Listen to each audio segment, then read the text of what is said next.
prospective clients have come to us. Our clients are retooling the way that they're looking at technology. And I think all businesses are, how do we move more stuff to the cloud so that we're better prepared should this happen again or come back again.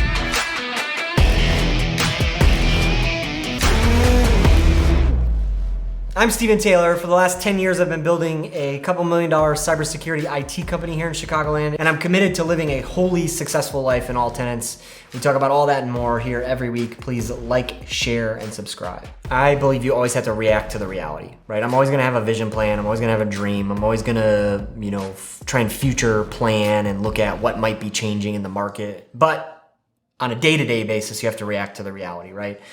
Are we on lockdown? Are we closed? Is the environment, is the economy changing in such a fashion that these clients don't exist, or different things like that? So on a day-to-day, I think you react to the reality. This is where we're at today. This is how we're gonna operate based on that. All the while looking at future trends, looking at what might become, looking at our vision and our goals and stuff like that.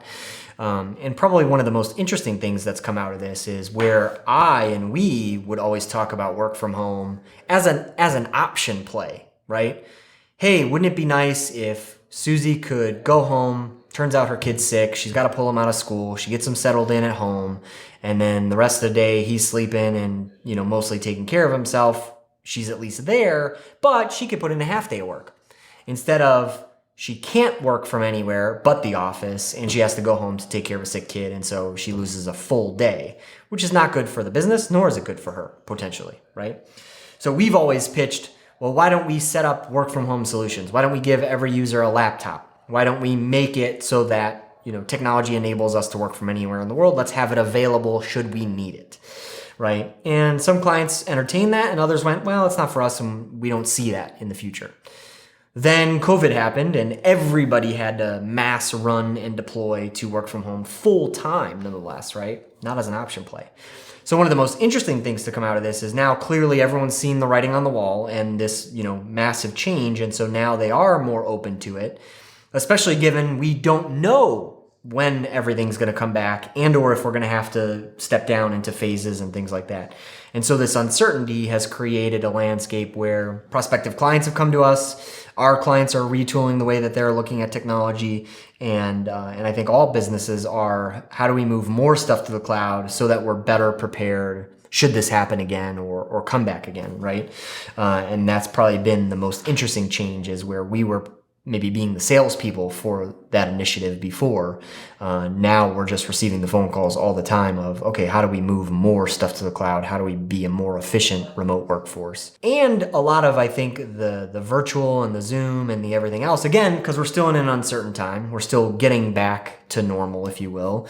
A lot of businesses are, well, this virtual stuff works. And why fly to the prospective customer and do a sales meeting when I can just virtually meet with them? And how do we really use this technology in our business to make it better, make it more efficient, make it faster, make it cheaper?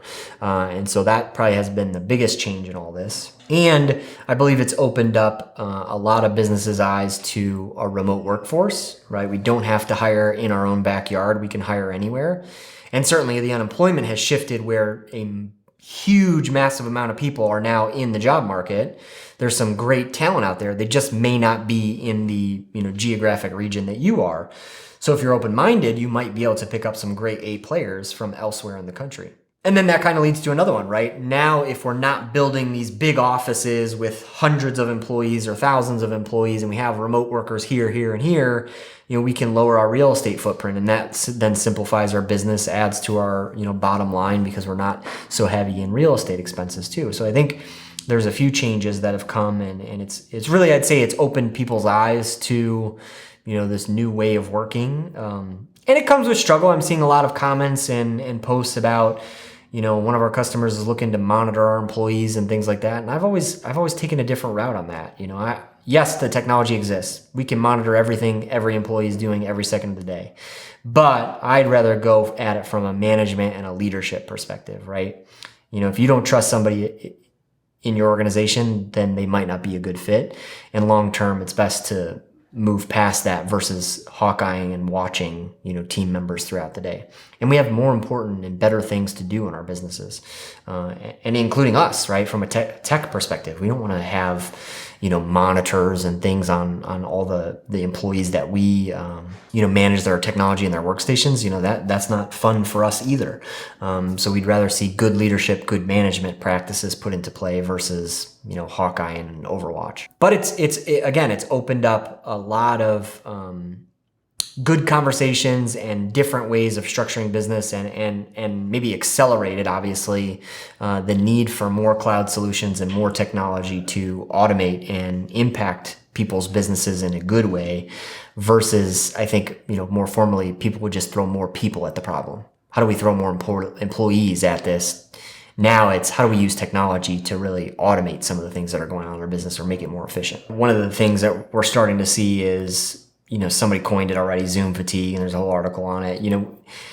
It's good and it works, but it's missing some key components in relationships and, being across the table from other people. And, whilst it's all good and well and it's served us, maybe there is a newer, better way of getting the best of both worlds, so to speak. Because nothing beats, a human to human interaction, right? I talked about it, right? Text messaging just sucks.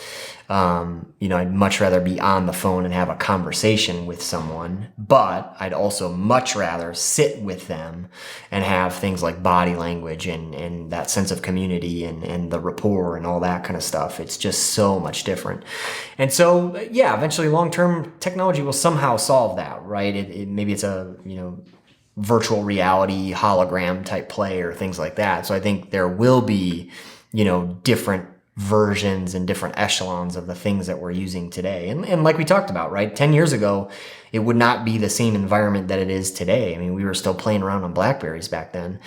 So it is much better than it would have been back then. And in the next 5-10 years, it will be certainly more improved as well. Another interesting piece is, we're thankful we didn't have a lot of clients in heavily decimated industries. And actually, I had quite a few conversations of more opportunities, right? Some of our clients are growing through this like we are, right? It's heavy for opportunities for us and some of our clients. And so that was super exciting. Whereas some, I think, you had to retreat, you had to look at your profit and loss and your expenses, and you had to cut back. But for others, it's a time of opportunity, especially because this could be directly impacting our competitors.